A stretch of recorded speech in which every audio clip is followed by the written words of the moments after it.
तो नमस्कार दोस्तों, एक बार फिर से स्वागत है आप सभी का हमारे इस प्यारे से चैनल में।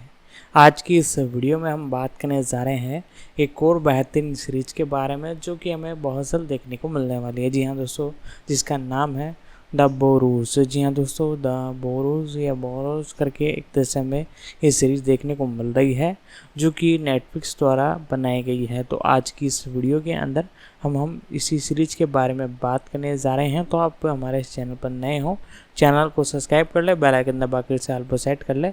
आगे मैं इसकी और इन्फॉर्मेशन आपको बताता हूँ। द बोरोज एक अमेरिकी विज्ञान कथा टेलीविजन श्रृंखला है जिसे जेफरी एडिस और विल मैथ्यूज द्वारा बनाया गया है और द डफर ब्रदर्स द्वारा निर्मित किया गया है। इसका प्रीमियर नेटफ्लिक्स पर 21 मई 2026 को हुआ। आधार: एक सुरम्य दिखने वाले सेवानिवृत्ति समुदाय में अप्रत्याशित नायकों के एक समूह को एक अलौकिक खतरे को रोकने के लिए एकजुट होना होगा जो उनसे वो एक चीज चुरा रहा है जो उनके पास नहीं है: समय। ढालना: मुख्य ऑल्फ्रेड मोलिना सैम कूपर के रूप में, एक हाल ही में विधवा और सेवानिवृत्त एरोनॉटिकल इंजीनियर जो अनिच्छा से द बोरोज नामक एक सेवानिवृत्ति समुदाय में चले जाते हैं। अल्फ्रे वुडर्ड जूडी डैनियल के रूप में, एक सेवानिवृत्त पत्रकार और सेवानिवृत्ति समुदाय में रहने वाली महिला। डेनिस ओहेयर ने वैली बेकर की भूमिका निभाई है जो कैंसर से पीड़ित एक सेवानिवृत्त डॉक्टर हैं और सेवानिवृत्ति समुदाय में रहते हैं। क्लार्क पीटर्स ने आर्ट डैनियल की भूमिका निभाई है, जूडी के पति जो उसके साथ रिटायरमेंट कम्युनिटी में रहते हैं। कार्लोस मिरांडा ने पाज नवारो की भूमिका निभाई जो एक रिटायरमेंट कम्युनिटी में सुरक्षा गार्ड है। जेना मलोन क्लेयर के रूप में, सैम की बेटी जो उसे रिटायरमेंट कम्युनिटी में रहने के लिए मना लेती है। सेठ नुम्रिच ब्लेन शॉ के रूप में, द बोरोस के सीईओ एलिस क्रेमेलबर्ग ने एनेलीज शॉ की भूमिका निभाई जो ब्लेन की पत्नी थी। जीना डेविस ने रेनी की भूमिका निभाई है जो एक सेवानिवृत्त संगीत प्रबंधक और सेवानिवृत्ति समुदाय की निवासी हैं। पुनरावर्ती बिल पुलमैन ने जैक विलार्ड की भूमिका निभाई जो सेवानिवृत्ति समुदाय में रहने वाला एक निवासी है।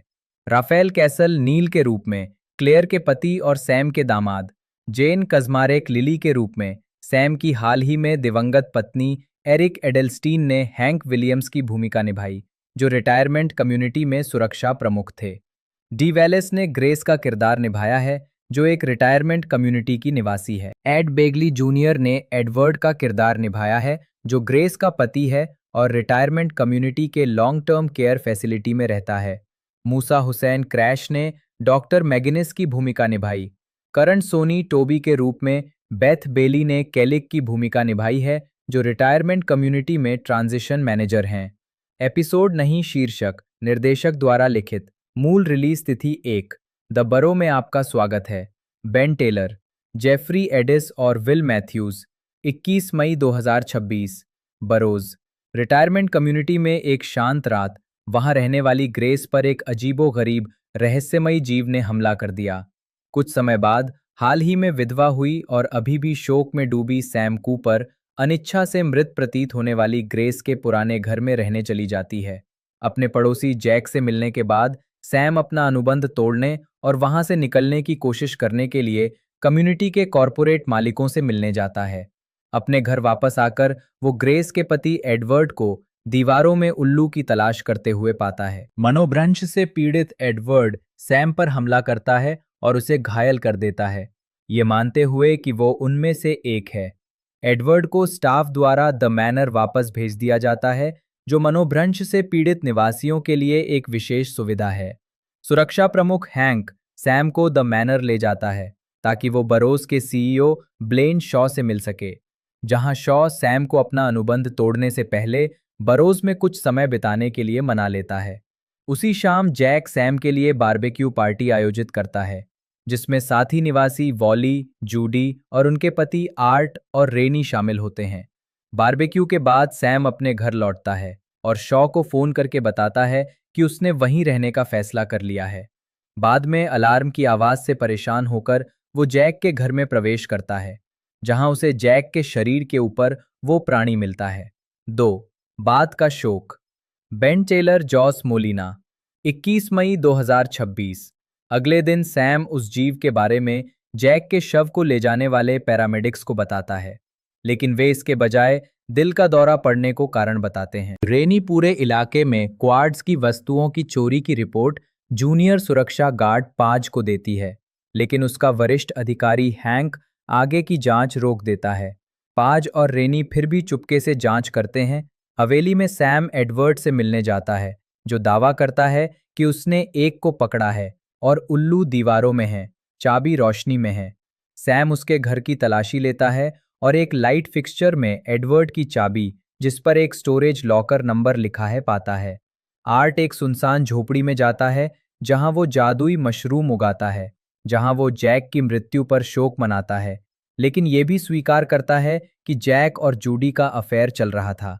वहां वो कौवों के एक बड़े झुंड को अचानक जमीन पर गिरकर आत्महत्या करते हुए देखता है। सैम एडवर्ड के स्टोरेज लॉकर की तलाशी लेता है, लेकिन उसे केवल एक भरा हुआ उल्लू मिलता है। इसलिए वो घर लौट आता है, जहां उसे कुछ असाधारण मिलता है। स्थानीय मैक्सिकन रेस्तरां में जैक की याद में एक शोक सभा आयोजित की जा रही थी। तभी सैम ने वॉली को अपनी खोज दिखाई, उस जीव का खून जिसने जैक को मारा था, जो टीवी की रोशनी के संपर्क में आते ही असाधारण ऊर्जा विस्फोट के साथ फट पड़ा। वॉली ने इसे चमत्कार बताया। 3. एक पिरामिड। ऑक्सटीन फ्रिजेल जूली घेराबंदी 21 मई 2026। 4. निषिद्ध फल। ऑक्सटीन फ्रिजेल कीथ स्वीट 2 21 मई 2026। 5. एक और खूबसूरत दिन। काइल पैट्रिक अल्वारेज टॉम हानाडा 21 मई 2026। 6. ग्रे विद्रोह।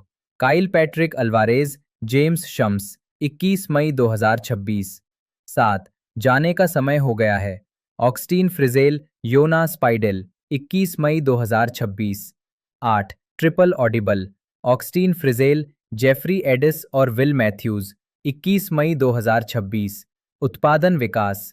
8 भाग वाली इस सीरीज को अप्रैल 2023 में नेटफ्लिक्स से एक सीरीज ऑर्डर मिला। जेफरी एडिस और विल मैथ्यूज ने शो बनाया और वे शो रनर हैं। बेन टेलर कई एपिसोड का निर्देशन कर रहे हैं और द डफर ब्रदर्स एडिस और मैथ्यूज और हिलरी लेविट के साथ अपसाइड डाउन पिक्चर्स की ओर से नेटफ्लिक्स के साथ कंपनी के समग्र समझौते के तहत एक कार्यकारी निर्माता हैं। ढलाई Bill Pullman, Geena Davis, Clarke Peters, Alfred Molina, Dennis O'Hare और ऑल्फ्रे वुडार्ट को सितंबर 2024 में कास्ट किया गया था।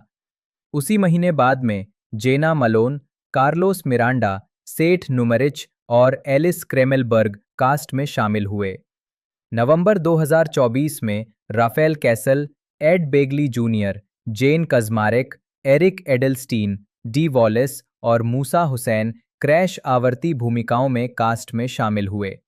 फिल्म की शूटिंग सितंबर 2024 में शुरू हुई। शूटिंग स्थलों में अल्बुकर्क और सांता फे, न्यू मैक्सिको शामिल हैं। मुक्त करना ये सीरीज 21 मई 2026 को नेटफ्लिक्स पर प्रीमियर हुई। स्वागत समीक्षा एग्रीगेटर वेबसाइट रॉटन टोमेटोज पर 33 समीक्षाओं के आधार पर श्रृंखला को 94% अनुमोदन रेटिंग प्राप्त है, जिसमें औसत रेटिंग 7.4/10 है।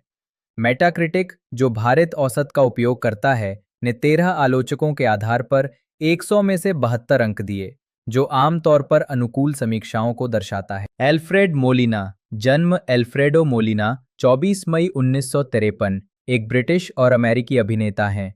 वे मंच और स्क्रीन पर अपनी भूमिकाओं के लिए जाने जाते हैं। मोलिना को ड्रामा डेस्क पुरस्कार के साथ साथ 2 ब्रिटिश अकादमी फिल्म पुरस्कार, 1 ब्रिटिश इंडिपेंडेंट फिल्म पुरस्कार, 1 इंडिपेंडेंट स्पिरिट पुरस्कार, 5 स्क्रीन एक्टर्स गिल्ड पुरस्कार और 3 टोनी पुरस्कारों के लिए नामांकित किया गया है। उन्होंने सबसे पहले वेस्ट एंड में प्रसिद्धि हासिल की, जहां 1980 में ओक्लाहोमा के मंचन में अपने अभिनय के लिए उन्हें सर्वश्रेष्ठ नवोदित कलाकार के लिए लॉरेंस ओलिवियर पुरस्कार के लिए नामांकित किया गया। ब्रॉडवे पर आर्ट 1998 में Ivan, Fiddler on the roof 2004 में तेव्ये और रेड 2009 में मार्क रोथको की भूमिकाओं के लिए उन्हें टोनी पुरस्कार के लिए नामांकित किया गया। उन्होंने अंकल वान्या 2024 के पुनरुद्धार में प्रोफेसर सेरेब्रियाकोव की भूमिका निभाते हुए ब्रॉडवे में वापसी की। उन्होंने फिल्म जगत में अपने करियर की शुरुआत readers of the Lost arc 1981 में सेटिपो के किरदार से की। उन्हें फ्रीडा 2002 में डिएगो रिवेरा और एन एजुकेशन 2009 में जैक मेलर के किरदार के लिए 2 बाफ्टा पुरस्कार नामांकन प्राप्त हुए। उनकी अन्य उल्लेखनीय फिल्मों में prick up your ears 1987, enchanted April 1991, boogie nights 1997, chocolat 2000, Luther 2003, the Da Vinci code 2006 और लव इज स्ट्रेंज 2014 शामिल हैं। उन्होंने Rango 2011, monsters university 2013, Ralph breaks the internet 2018 और फ्रोजन 2 2019 में भी अपनी आवाज़ दी है। वो सैम राइमी की स्पाइडरमैन 2 2004 और मार्वल सिनेमैटिक यूनिवर्स की फिल्म स्पाइडरमैन नो वे होम 2021 में Otto Octavius slash doctor octopus के किरदार के लिए भी जाने जाते हैं। टेलीविजन पर मोलिना को सीमित या एंथोलॉजी श्रृंखला या फिल्म में उत्कृष्ट सहायक अभिनेता के लिए प्राइम टाइम एमी पुरस्कार के लिए 2 नामांकन प्राप्त हुए हैं। HBO film the normal heart 2014 में बेन वीक्स और FX mini series Feud Bette and zone 2017 में रॉबर्ट एल्ड्रिच की भूमिकाओं के लिए। टेलीविजन पर उनकी अन्य उल्लेखनीय कृतियों में mean time 1983, murder on the Orient express 2001 और 3 पाइन्स 2022 शामिल हैं। प्रारंभिक जीवन और शिक्षा। उनका जन्म अल्फ्रेडो मोलिना के रूप में लंदन के पेडिंगटन जिले में हुआ था। उनके माता पिता दोनों अप्रवासी थे। उनके स्पेनिश पिता मर्सिया से एक वेटर थे जो डी डे से पहले एसओई के साथ फ्रांस में पैराशूट से उतरे थे, और उनकी इतालवी माँ एक सफाई कर्मी के रूप में काम करती थीं। मोलिना नॉटिंग हिल के एक श्रमिक वर्गीय जिले में पले बढ़े, जहां कई अन्य आप्रवासी परिवार भी रहते थे। उन्होंने वहां cardinal Manning secondary modern Roman Catholic school में पढ़ाई की। 9 साल की उम्र में स्पार्टाकस देखने के बाद उन्होंने अभिनेता बनने का फैसला किया और Guildhall school of music and drama में दाखिला लिया। साथ ही नेशनल यूथ थिएटर के लिए ऑडिशन दिया और उसके सदस्य बन गए। मोलिना ने मई 2024 में स्वीकार किया कि उनके पिता उनके अभिनय करियर को आगे बढ़ाने से निराश थे। 21 वर्ष की आयु में उन्होंने अपने पहले एजेंट के आग्रह पर अपना नाम बदलकर एल्फ्रेड रख लिया। आजीविका 1978 से 1989। प्रारंभिक कार्य। मोलिना ने लियोनार्ड रॉसिटर के साथ सिटकॉम द लूजर्स 1978 में काम किया। उन्होंने स्टीवन स्पीलबर्ग की adventure film readers of the Lost arc 1981 में हैरिसन फोर्ड के साथ एक छोटी भूमिका से फिल्मों में पदार्पण किया, जिसमें उन्होंने इंडियाना जोन्स के धोखेबाज और बदकिस्मत गाइड सेटिपो का किरदार निभाया था, जो फिल्म के प्रतिष्ठित शुरुआती दृश्य में दिखाई देता है। मोलिना ने 2013 में एक साक्षात्कार में कहा कि उनके मंच और फिल्म करियर का श्रेय इंडियाना जोन्स श्रृंखला को जाता है।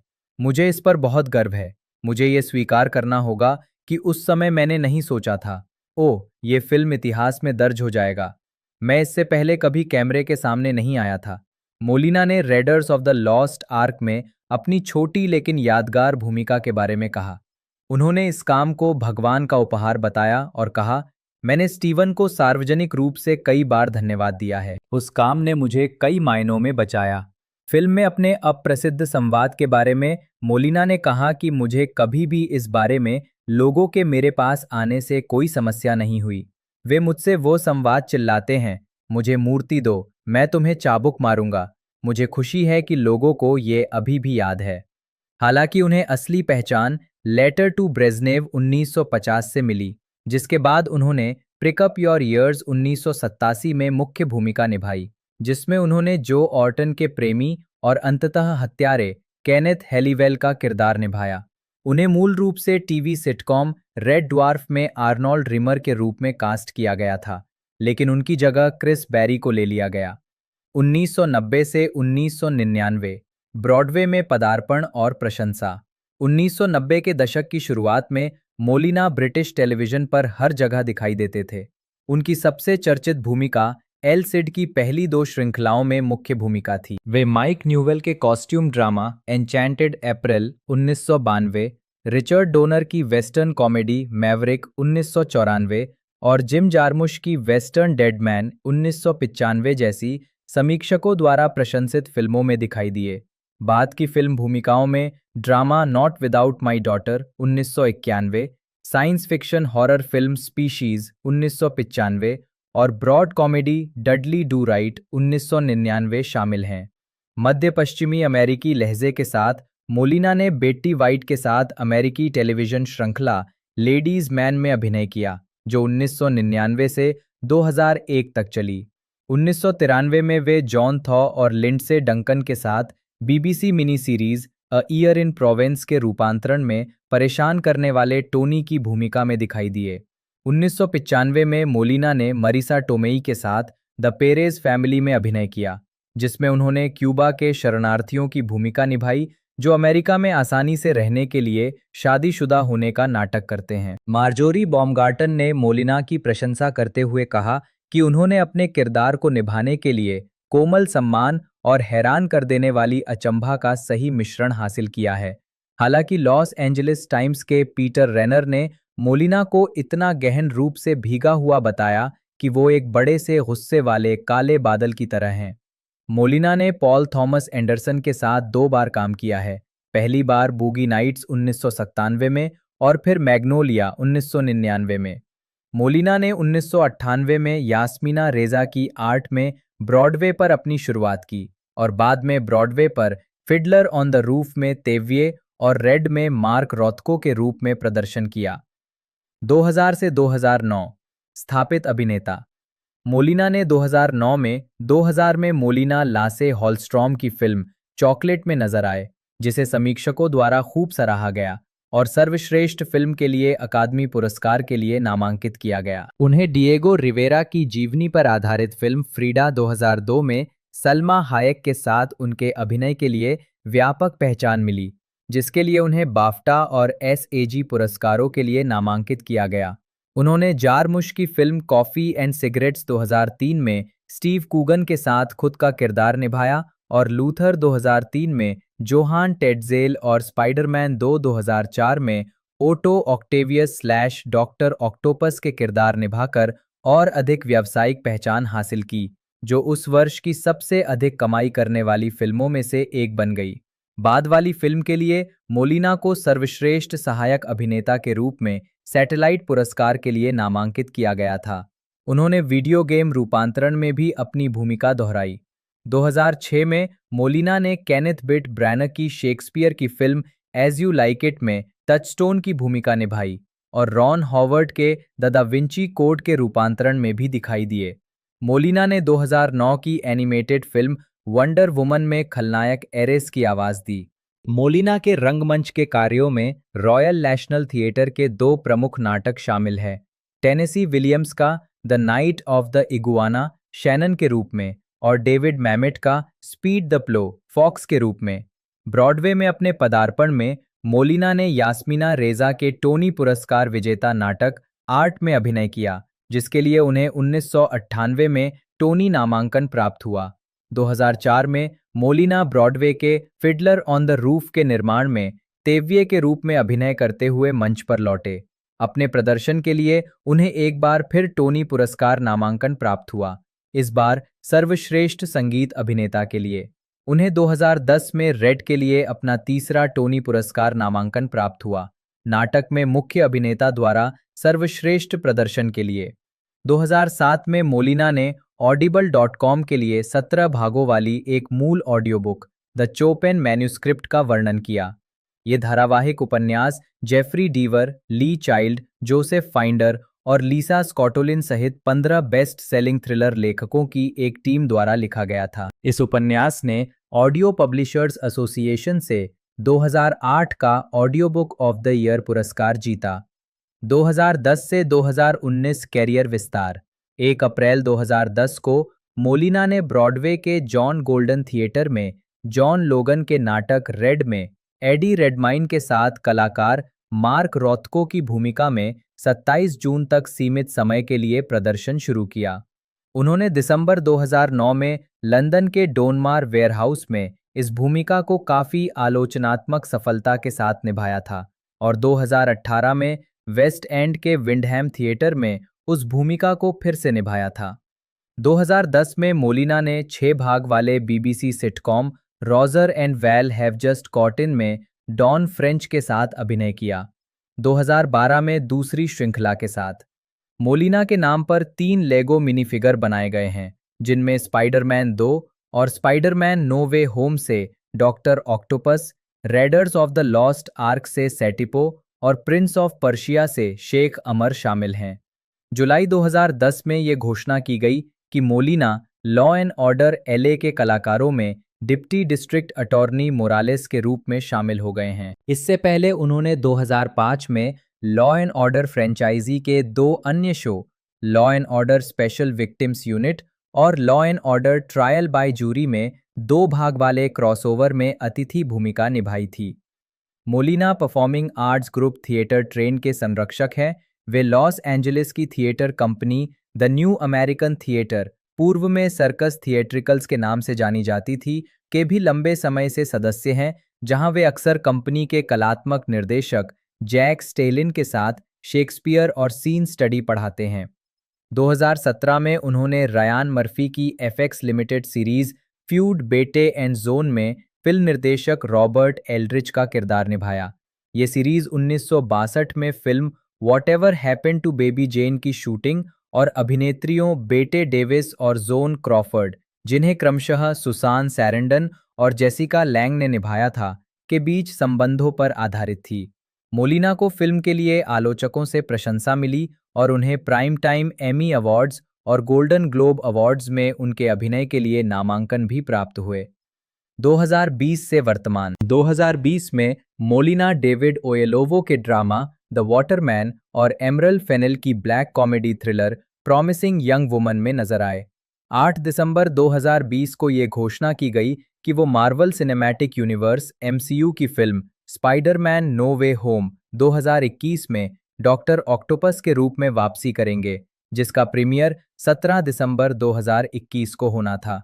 मोलिना ने बाद में पुष्टि की कि वो वास्तव में नो वे होम में स्पाइडरमैन 2 के डॉक्टर ऑक्टोपस के रूप में अपनी भूमिका को दोहराएंगे और पिछली फिल्म के अंत में उनके किरदार की कथित मृत्यु को बदल देंगे। उन्हें डिजिटल रूप से 2004 के उनके रूप में दिखाया गया। 2 सितंबर 2021 को ये घोषणा की गई कि एल्फ्रेड मोलिना अमेज़न प्राइम की पुलिस ड्रामा सीरीज 3 पॉइंट्स में अभिनय करेंगे, जो द क्राउन के निर्माता लेफ्ट बैंक पिक्चर्स द्वारा निर्मित है।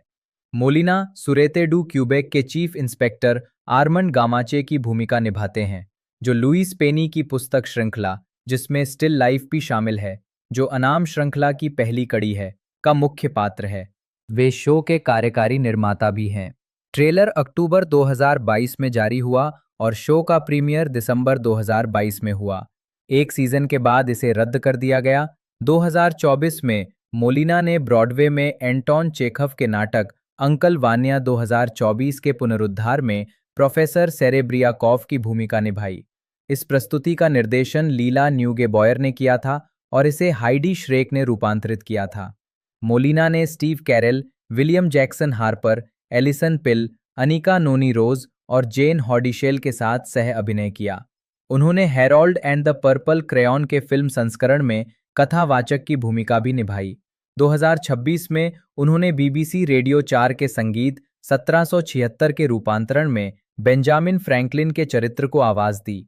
मोलिना ने 2026 की Netflix film remarkably bright creatures में ऑक्टोपस थीम वाली भूमिकाओं में वापसी की, जहां उन्होंने मार्सेलस, एक विशाल प्रशांत ऑक्टोपस को आवाज दी।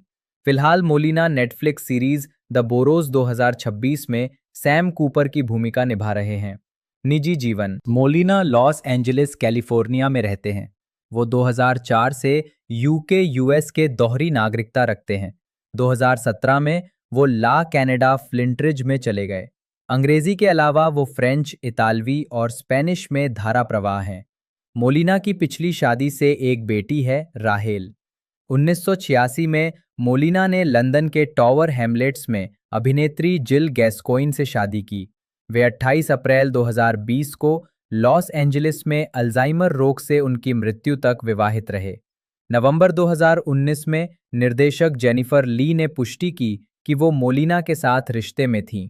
दोनों ने फ्रोजन 2019 में एक साथ काम किया था और बाद में उन्होंने अगस्त 2021 में शादी कर ली। मोलिना एड्स पीड़ितों के हिमायती हैं। वे एड्स अनुसंधान के लिए दान करते हैं लॉस एंजलिस एड्स वॉक में भाग लेते हैं और जोसेफ किबलर, जो जन्म से ही एचआईवी पॉजिटिव और पक्षाघातग्रस्त हैं, लगभग 1989 द्वारा निर्मित वृत्तचित्र वॉक ऑन में स्वयं के रूप में दिखाई दिए, जिसका शीर्षक किबलर के जीवन पर आधारित है और जिसका पहला प्रदर्शन 2013 में हुआ था। नॉट विदाउट माई डॉटर में सैयद बोजोर्ग महमूद की भूमिका निभाते समय मोलिना पर एक बार पूर्वाभ्यास के रास्ते में एक व्यक्ति ने शारीरिक हमला किया था, जिसने उन्हें गलती से असली महमूद समझ लिया था।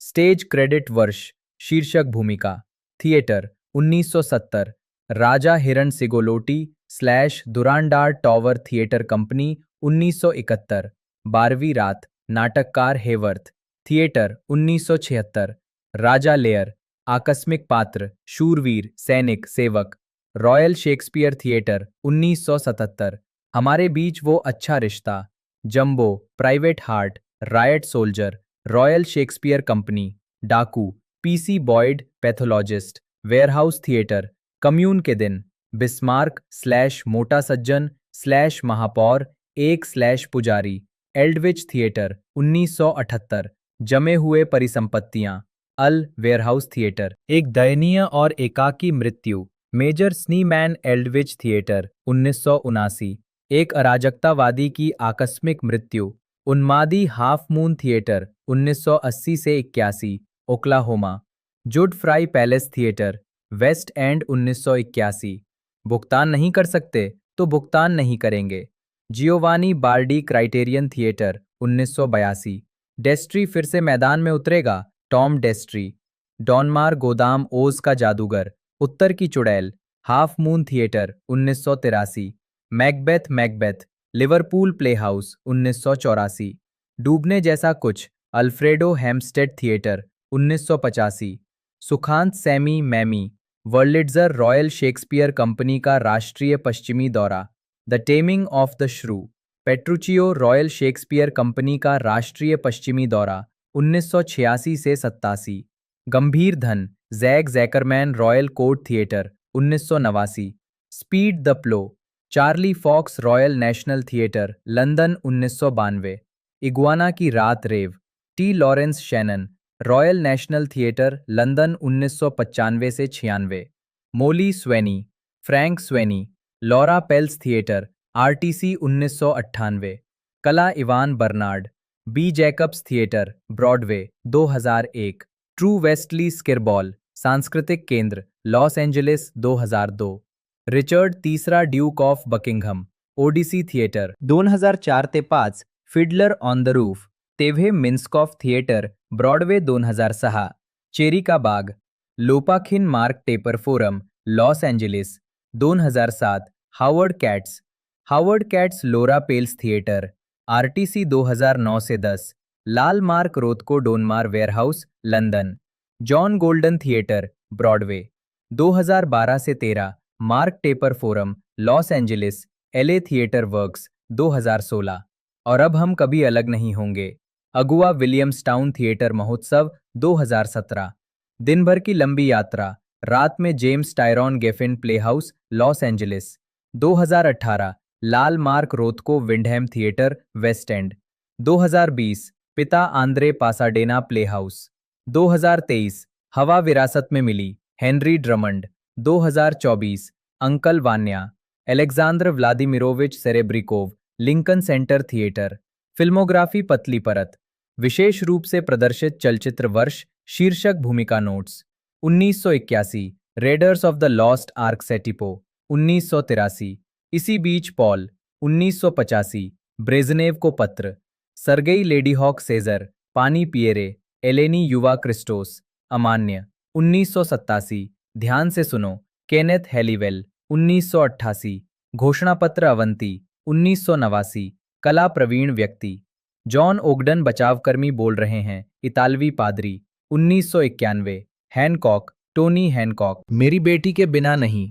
सैयद बोजोर्ग महमूद अमेरिकी मित्र ऑलिवर साइम 1992 जादुई अप्रैल मेलर्श विल्किंस एक बेहद पॉलिश प्रथा तादेउस मेलनिक 1993 प्रोवेंस में एक वर्ष टोनी हेवर्स परीक्षण टिटोरेली जब सुअर उड़े मार्टी 1994, आवारा देवदूत, व्हाइट फैंग 2, सफेद भेड़िए का मिथक, रेवरेंड लेलैंड ड्रूरी, जहाज का बैरा, नथानिएल के इतिहास शिक्षक अमान्य 1995, प्रजातियां डॉक्टर स्टीफन आर्डन, चोरी टीला पेरेज, परिवार जुआन राउल पेरेज, मृत आदमी, व्यापारिक चौकी, मिशनरी बिच्छू, वसंत डेनिस ब्राबंट, पनाहगाह डॉक्टर जोनस नेबर्न, घबराहट ऊर्जा, ईरा मॉस 1996, मोजावे चंद्रमा, नमक पहले और बाद में, पेनोस डेमेरिस। वुडर्ड को एनबीसी के मेडिकल ड्रामा सेंट एल्सवेयर में डॉक्टर रॉक्सेन टर्नर की भूमिका के लिए प्रसिद्धि मिली,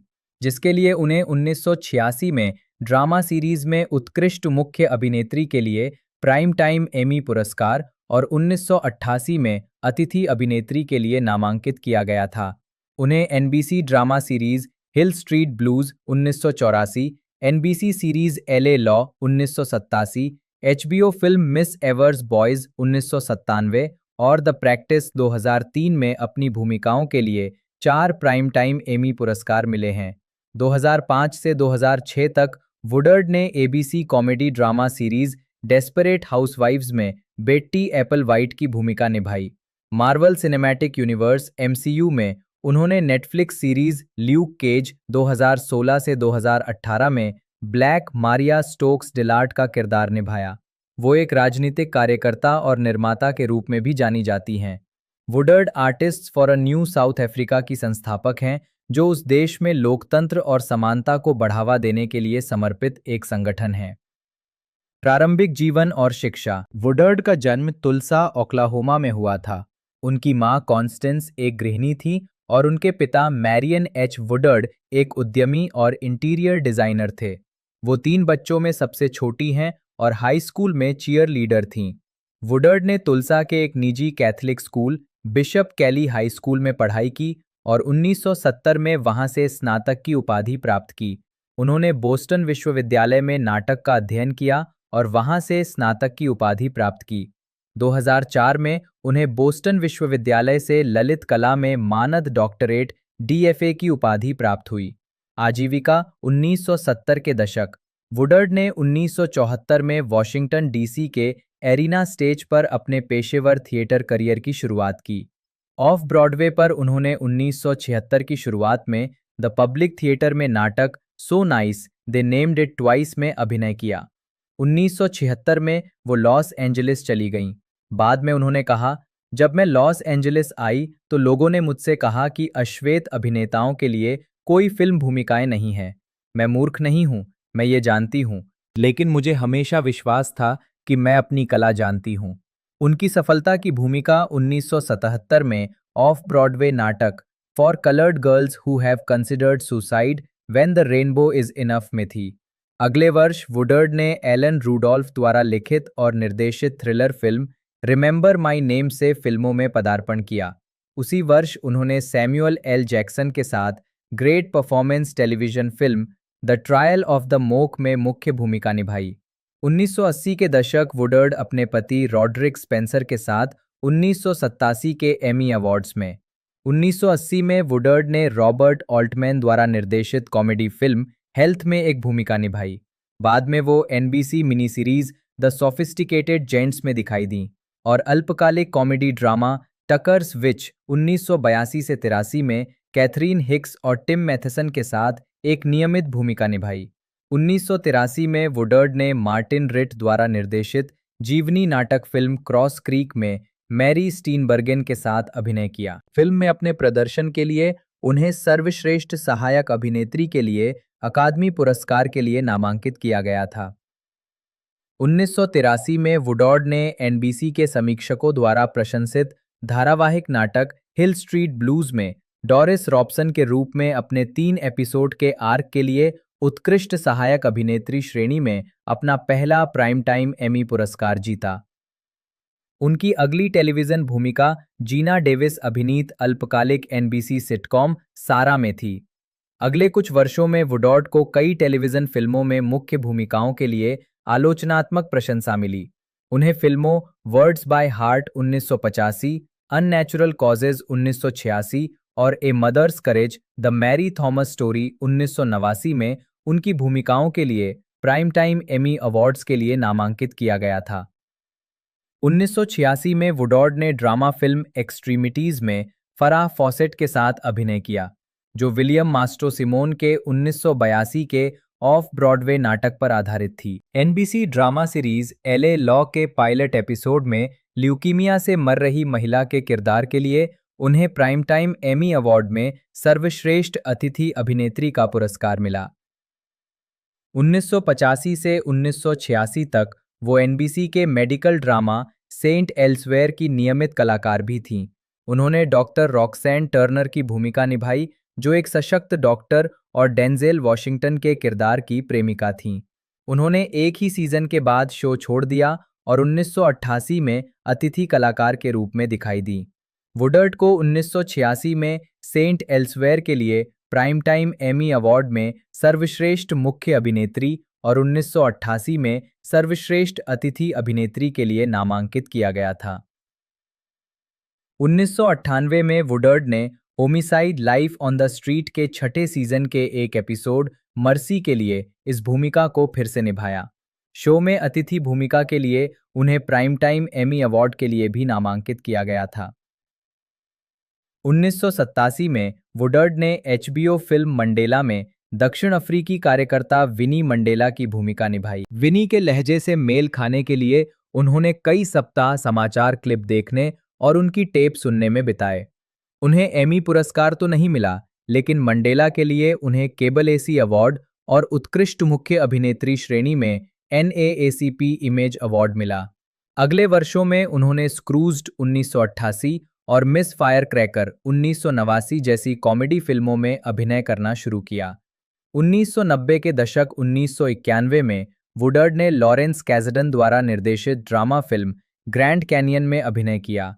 फिल्म को आलोचकों से काफ़ी सकारात्मक समीक्षा मिली और बॉक्स ऑफिस पर इसने $40,991,329 की कमाई की। अगले वर्ष वुडर्ड को जॉन सेलेस द्वारा लिखित और निर्देशित ड्रामा फिल्म पैशन फिश में मैरी मैकडॉनल के साथ उनके अभिनय के लिए काफ़ी सराहना मिली। ये फिल्म हाल ही में लकवाग्रस्त हुई एक day time soap opera star के संघर्षों को दर्शाती है और कैसे उसकी नर्स चैंटेल, जो नशे की लत से उबर रही है और जिसका किरदार वुडर्ड ने निभाया है, उसके दृष्टिकोण को प्रभावित करती है। द रोलिंग स्टोन के पीटर ट्रेवर्स ने उनके अभिनय को शानदार बताया। वो सर्वश्रेष्ठ सहायक अभिनेत्री श्रेणी में अकादमी पुरस्कार की प्रबल दावेदार थीं, लेकिन उन्हें नामांकन नहीं मिला। हालांकि उन्हें सर्वश्रेष्ठ सहायक अभिनेत्री के लिए अपना पहला गोल्डन ग्लोब पुरस्कार नामांकन मिला और उन्होंने सर्वश्रेष्ठ सहायक महिला के लिए इंडिपेंडेंट स्पिरिट पुरस्कार जीता। उसी वर्ष उन्होंने रॉबर्ट डाउनी जूनियर के साथ फंतासी फिल्म हार्ट एंड सोल्स में एक हास्य भूमिका निभाई, जिसके लिए उन्हें सर्वश्रेष्ठ सहायक अभिनेत्री के लिए सैटर्न पुरस्कार के लिए नामांकित किया गया था। वुडर्ड ने 1993 की ड्रामा फिल्म बोफा में डैनी ग्लोवर के साथ अभिनय किया और 1994 की अर्ध आत्मकथात्मक फिल्म क्रुकलिन में मुख्य भूमिका निभाई, जिसे स्पाइक ली ने लिखा और निर्देशित किया था। क्रुकलिन को आलोचकों से बहुत सकारात्मक समीक्षा मिली। इसी दौरान Woodard the Gun in Betty Lou's Handbag 1992, Rich in Love 1993 और ब्लू चिप्स 1994 फिल्मों में भी दिखाई दी। 1995 में उन्होंने महिला कलाकारों वाली drama film how to make an American Quilt में Winona Ryder, Anne Bancroft, Ellen Burstyn, Kate Nelligan और माया एंजेलो के साथ सह अभिनय किया, जिसके लिए पूरी कास्ट को मोशन पिक्चर में उत्कृष्ट प्रदर्शन के लिए स्क्रीन एक्टर्स गिल्ड अवार्ड के लिए नामांकित किया गया था। 1996 में वुडर्ड ने रिचर्ड गैरे और एडवर्ड नॉर्टन के साथ neo noir crime film Primal Fear में जज मिरियम शोएट की भूमिका निभाई। साथ ही विज्ञान कथा film Star Trek first contact में ज़ेफ्राम कोचरन की सहायक लिली स्लोएन का किरदार भी निभाया। इस फ्रेंचाइज फिल्म में उनके अभिनय की व्यापक रूप से सराहना की गई। 1998 में उन्होंने माया एंजेलो द्वारा निर्देशित समीक्षकों द्वारा प्रशंसित स्वतंत्र drama down in the delta में शिकागो की एक शराबी अकेली मां की भूमिका निभाई, जिसे मिसिसिपी में अपने चाचा के साथ गर्मी बिताने के लिए मजबूर होना पड़ता है। माया एंजेलो उनकी film how to make an American quilt की सहकलाकार थीं। इस फिल्म में अपने दमदार अभिनय के लिए वुडर्ड को सर्वश्रेष्ठ महिला मुख्य भूमिका के लिए इंडिपेंडेंट स्पिरिट अवार्ड के लिए नामांकित किया गया था। 1999 में वुडर्ड ने 2 फिल्मों में भूमिकाएं निभाईं। मम्फर्ड अपनी पैशन फिश की सह कलाकार मैरी मैकडॉनल के साथ और द विशिंग ट्री में मुख्य किरदार के रूप में। 2008 में डेमोक्रेटिक नेशनल कन्वेंशन के दौरान ओबामा की रैली में वुडर्ड। 1990 के दशक में वुडर्ड ने टेलीविजन में भी अपना काम जारी रखा और अपने अभिनय के लिए काफ़ी प्रशंसा अर्जित की। Hallmark hall of fame film the piano lesson 1995 के लिए उन्होंने मिनी सीरीज या टेलीविजन फिल्म में सर्वश्रेष्ठ महिला अभिनेत्री के प्रदर्शन के लिए अपना पहला स्क्रीन एक्टर्स गिल्ड पुरस्कार जीता। साथ ही मिनी सीरीज या फिल्म में सर्वश्रेष्ठ मुख्य अभिनेत्री के लिए एक और प्राइम टाइम एमी पुरस्कार के लिए नामांकित भी हुईं। अगले वर्ष उन्हें क्लासिक जॉनथन स्विफ्ट उपन्यास पर आधारित समीक्षकों द्वारा प्रशंसित hallmark mini series Gulliver travels में रानी के रूप में अपने प्रदर्शन के लिए प्राइम टाइम एमी नामांकन प्राप्त हुआ। 1997 में उन्होंने HBO पर the Member of the Wedding Carson McCullers के उपन्यास पर आधारित और मिस एवर्स बॉयज दोनों में मुख्य भूमिकाएं निभाईं। बाद वाली फिल्म में मुख्य किरदार के रूप में उनके अभिनय ने, जिसमें उन्होंने 1930 के दशक के कुख्यात टस्केगी अध्ययन में शामिल सिफिलिस से पीड़ित कई अश्वेत लोगों को सांत्वना देने वाली एक नर्स की भूमिका निभाई थी, व्यापक आलोचनात्मक प्रशंसा अर्जित की और उन्हें मिनी सीरीज या फिल्म श्रेणी में उत्कृष्ट मुख्य अभिनेत्री के सभी टेलीविजन पुरस्कार मिले, जिनमें prime time Emmy, Meryl Streep, Helen Mirren, Glenn Close और स्टॉकर चैनिंग को पछाड़ते हुए Golden Globe, satellite, NACAP, cable ACE और स्क्रीन एक्टर्स गिल्ड पुरस्कार शामिल हैं।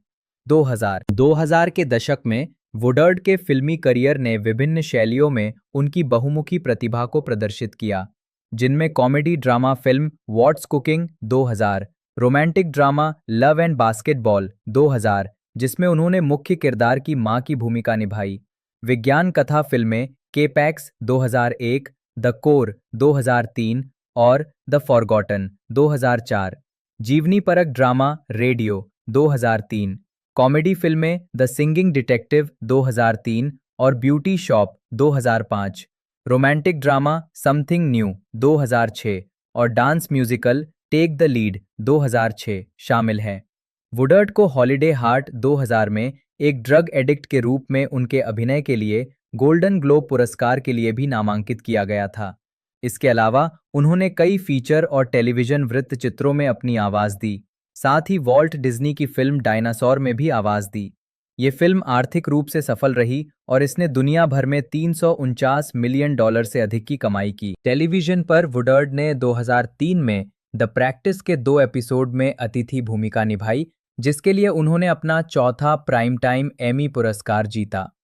2005 में वो ABC कॉमेडी ड्रामा श्रृंखला डेस्परेट हाउसवाइफ्स की कास्ट में बेट्टी एप्पलवाइट के रूप में शामिल हुईं, जो एक नई रहस्यमयी गृहिणी थीं। उनके किरदार को श्रृंखला के पहले सीजन के अंतिम एपिसोड में पेश किया गया था और ये दूसरे सीजन के रहस्य का केंद्र बन गया।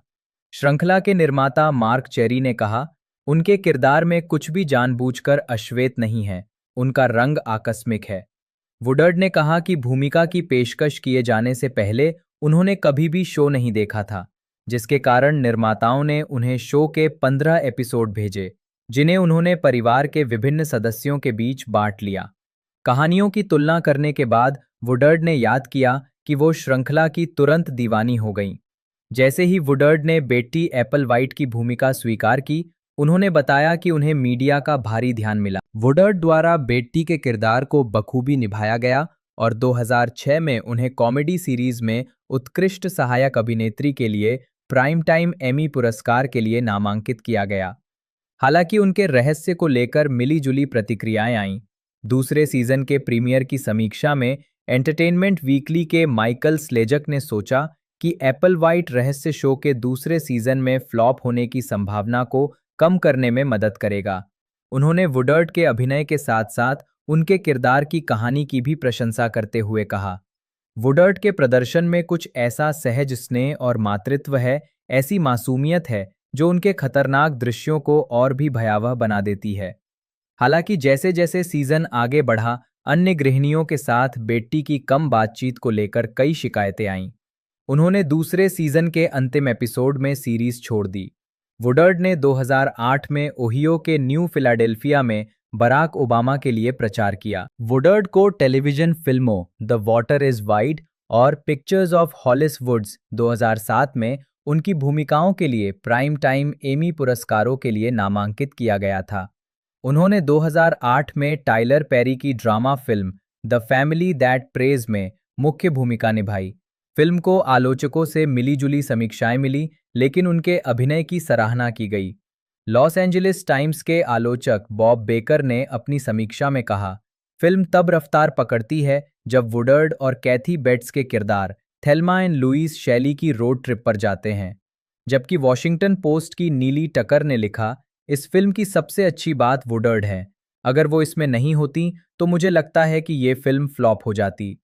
अगले साल वो स्वतंत्र ड्रामा फिल्म अमेरिकन वॉयलेट में दिखाई दी, जिसमें उन्होंने एक 24 वर्षीय अफ्रीकी अमेरिकी महिला की मां की भूमिका निभाई, जिसे ड्रग छापे में गलत तरीके से पकड़ लिया गया था। उन्होंने 2 अल्पकालिक टेलीविजन श्रृंखलाओं में भी अभिनय किया, एनबीसी की माय ओन वर्स्ट एनिमी 2008 और सीबीएस की 3 रिवर्स 2009। 2010 के दशक वुडर्ड 2013 फिल्म फेस्टिवल में फिल्म 12 ईयर्स अ स्लेव के प्रीमियर पर। 2010 से 2011 तक वुडर्ड ने TNT comedy drama series Memphis beat में लेफ्टिनेंट टानिया राइस की भूमिका निभाई और इसके दोनों सीजन के लिए ग्रेसी एलन पुरस्कार जीता। एक समीक्षक ने कहा, मैंने मूल रूप से जेसन ली को देखने के लिए ये सीरीज देखी थी, जो ड्वाइट नाम के एक पुलिस जासूस की भूमिका निभाते हैं जिसे ब्लूज गाना पसंद है। लेकिन मैं अल्फ्रे वुडर्ड से प्रभावित हो गया, जो ड्वाइट की नियम कानून मानने वाली बॉस की भूमिका निभाती हैं। मेम्फिस बीट 2 सीजन के बाद रद्द कर दी गई।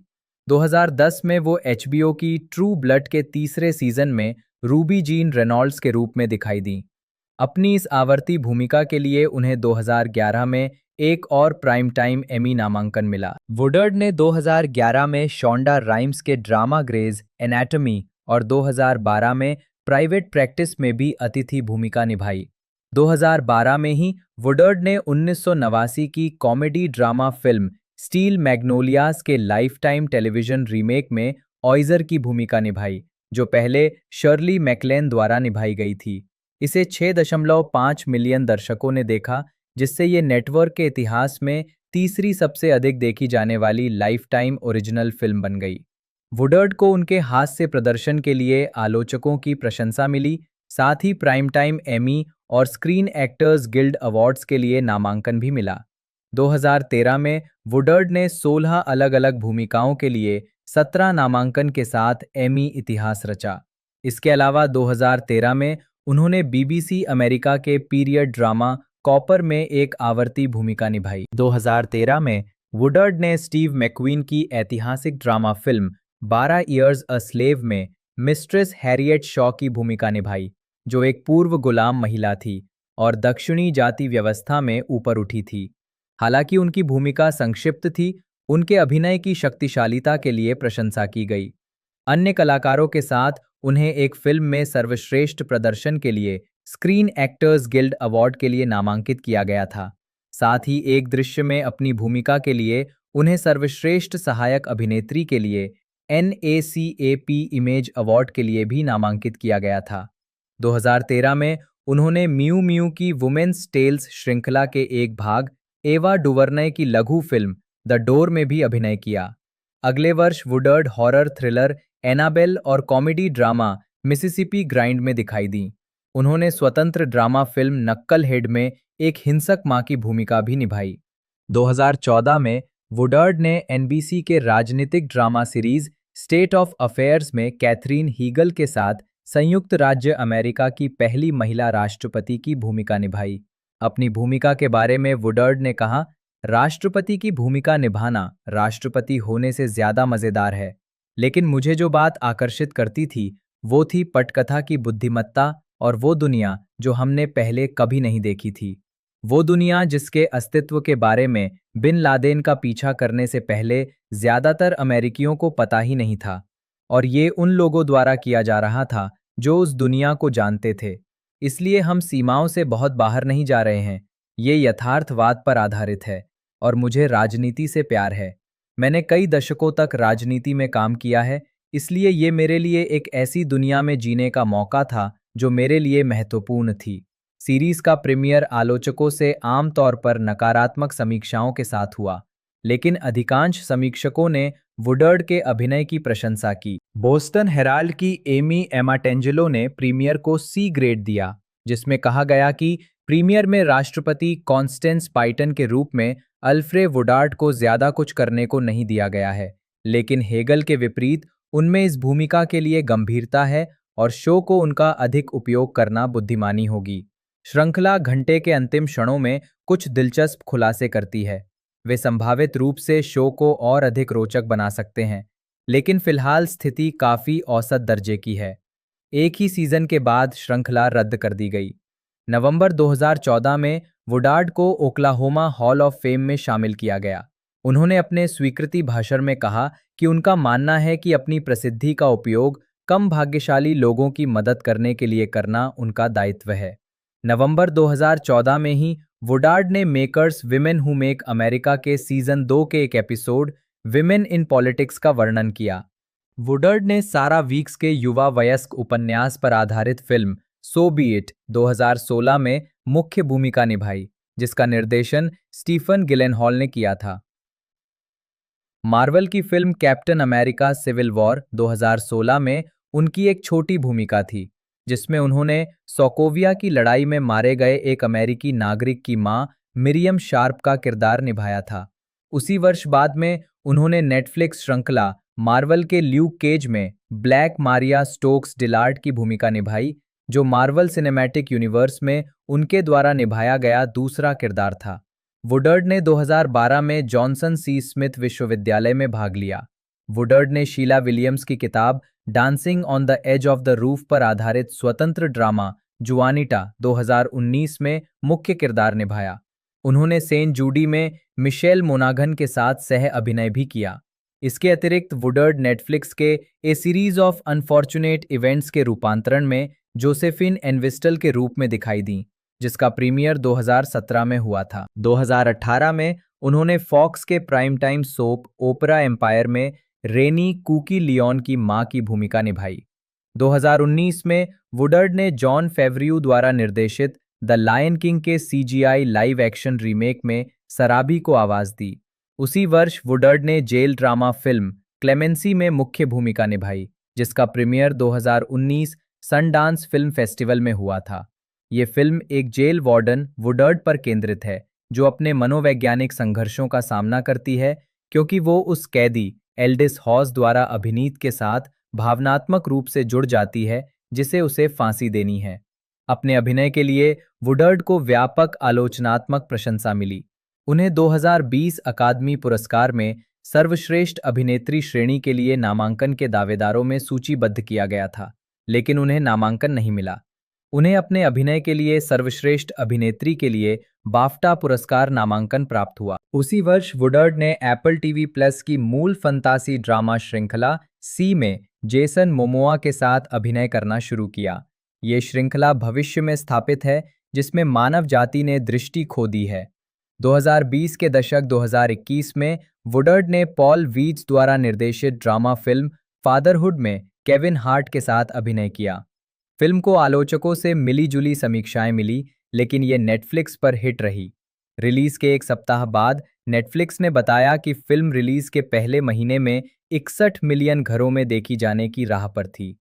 वो 2022 में नेटफ्लिक्स के लिए बनी action thriller film the grey man में भी दिखाई दी, जिसका निर्माण बजट $200 मिलियन था, जिससे ये नेटफ्लिक्स द्वारा बनाई गई सबसे महंगी फिल्म बन गई।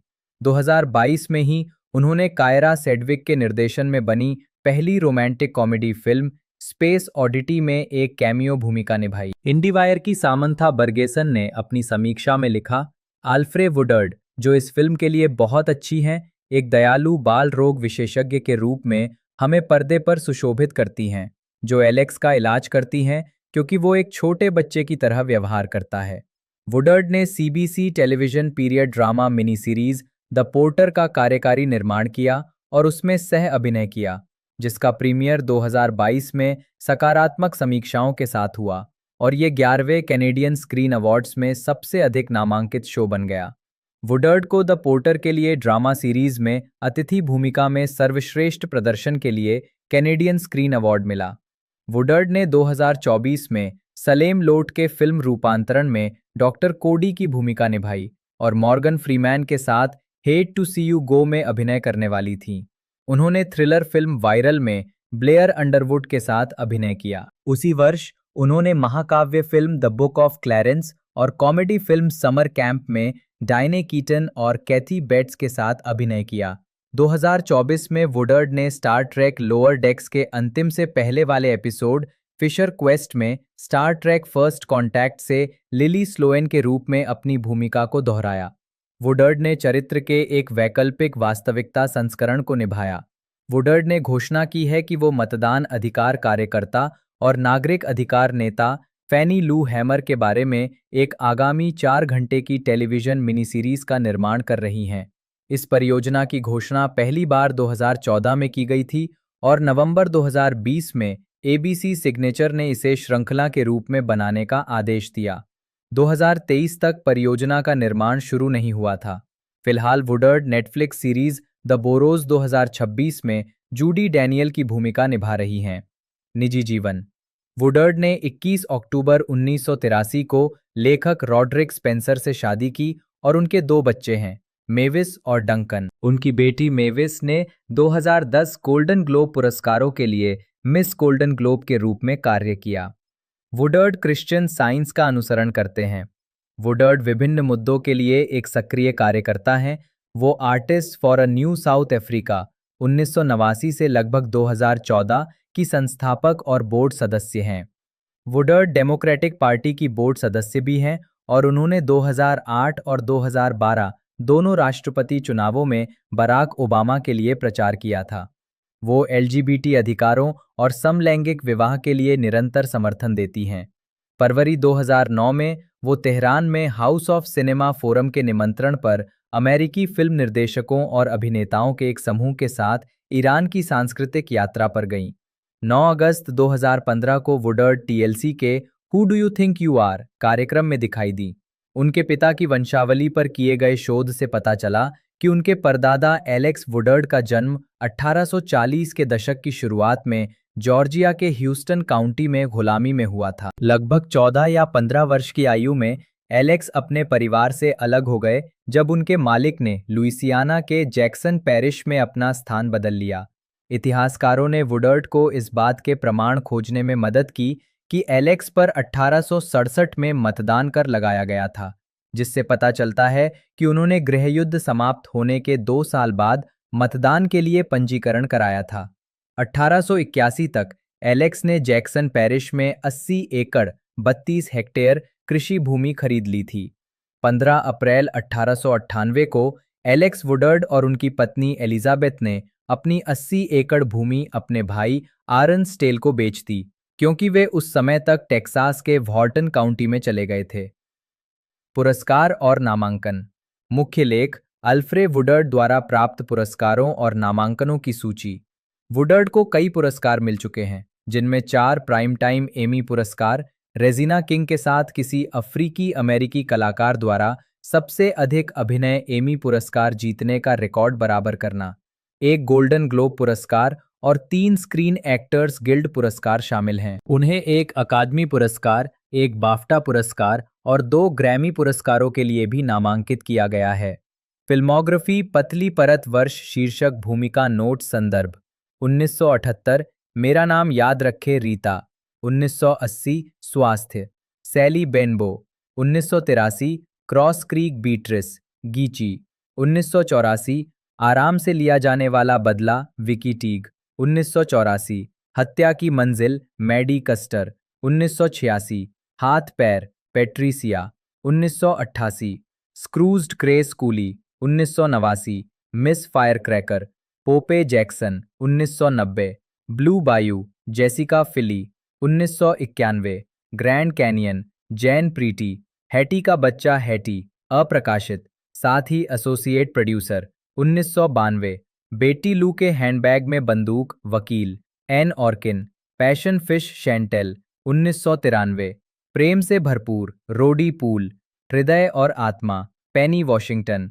बोफा रोजी मंगेना, 1994, नामी कंपनियां, लावाडा मैक्रे, क्रुकलिन कैरोलिन, कारमाइकल, स्वतंत्रता की उल्टी गिनती, वे 10 दिन जिन्होंने दक्षिण अफ्रीका को बदल दिया, कथावाचक वृत्तचित्र, 1995, अमेरिकन क्विल्ट कैसे बनाएं, मारियाना, 1996, सांख्यिकीय दृष्टि से मध्यम आयु वर्ग की महिला, लघु फिल्म। तो बात कर ले इसकी रिलीजिंग डेट के बारे में, तो 21 मई 2026 को ये हमें देखने को मिली है। और रनिंग लेंथ की बात कर ले तो लगभग 40 से 45 मिनट पर एपिसोड की लेंथ हमें देखने को मिली है, जो कि बहुत ही बेहतरीन है।